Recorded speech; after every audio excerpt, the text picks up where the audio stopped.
God in school?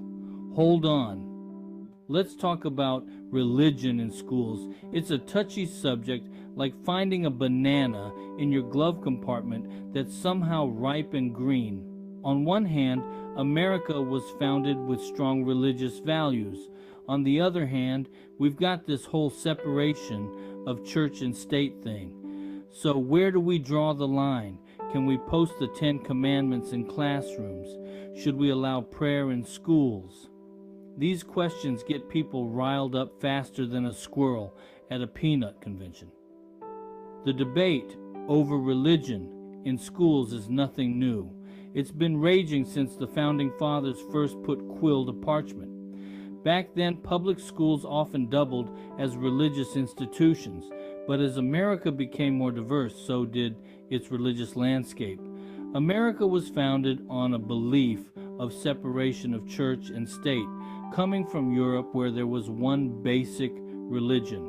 America did not want to be ruled by a king or a church. This led to the concept of separation of church and state, which essentially says the government should butt out of religious matters and vice versa.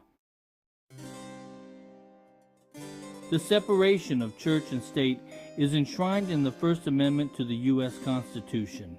It's the part that says, Congress shall make no law respecting an establishment of religion or prohibiting the free exercise thereof. In layman's terms, the government can't tell you what to believe, and it can't stop you from practicing your religion, unless your religion involves, say, human sacrifice or something equally frowned upon. This separation is crucial for a bunch of reasons. First, it ensures religious freedom for everyone. You're free to be a devout Christian, a practicing Muslim, an atheist, or anything in between. Second, it prevents the government from favoring one religion over others.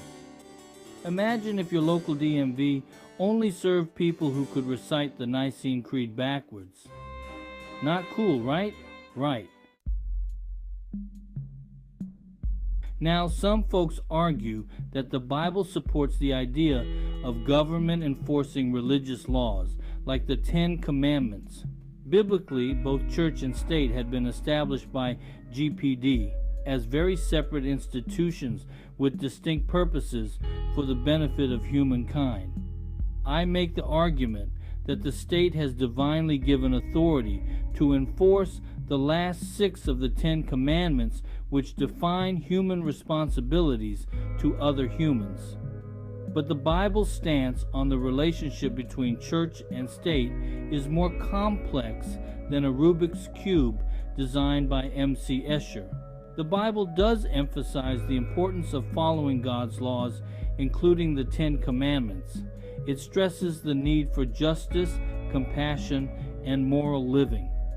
However, it also makes a distinction between the roles of religious leaders and civil authorities. Jesus himself said, "Render unto Caesar the things that are Caesar's, and unto God the things that are God's."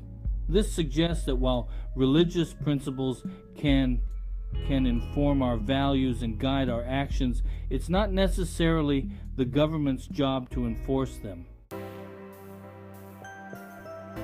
Of course, we all want to live in a society that values things like honesty, respect, and compassion. And many of these moral principles are rooted in religious teaching, including the 10 Commandments. But here's the thing, even if you do not believe in God, you don't need to subscribe to any particular religion to understand that stealing is wrong or that murder is bad, like really bad. Our laws should reflect our shared values as a society, regardless of our religious beliefs. We can have laws against stealing and murder without invoking the 10 Commandments. We can promote kindness and respect without mandating Bible study in schools. Thanks for listening. This is Michael Lodge with Lodge & Company, a business advisory firm.